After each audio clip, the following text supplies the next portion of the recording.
Darvo and reactive abuse have been talked about a ton recently because of the Taylor Frankie Paul situation. For those that don't know, Taylor Frankie Paul is on some secret Lives of Mormon Wives. She was well known for TikTok and kind of gaslighting the fudge out of people and mom talk from Utah. But she has a domestic violence charge against her, and she was supposed to be the Bachelorette and they canceled her show. And there's videos resurfacing of her going buck wild. The guy is videoing it, her ex-boyfriend. They share a kid together and she went crazy and was throwing metal chairs while her kid was in the room, and her kid apparently got hurt.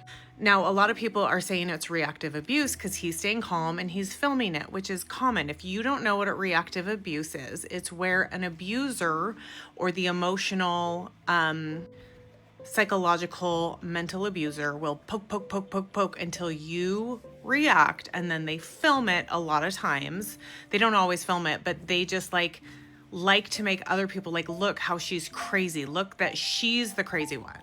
However, it is very clear that this girl, Taylor, I think was under the influence, which kind of exacerbates things anyways. And doing these types of things in front of your kids is never okay.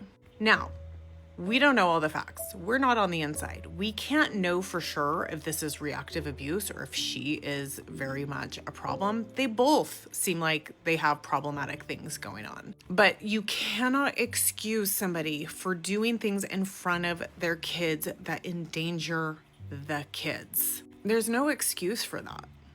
I do have empathy if there is. I mean, I've been in situations with coercive abuse and psychological abuse, and it is very hard to pinpoint and understand some of these things. So I can certainly empathize with that type of thing. But making excuses and talking about Darvo and reactive abuse without the full context of everything, but also making an excuse when it was done in front of a child is just, I mean, a child watching that, even if they didn't get hurt, a child just watching that is extremely bad for them and their mental health and their emotional well-being, even if the child did not get harmed.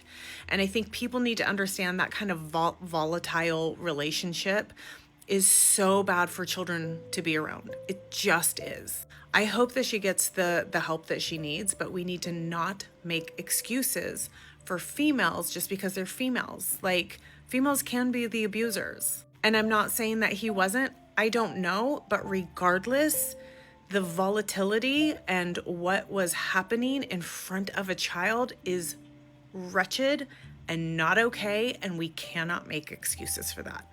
Period.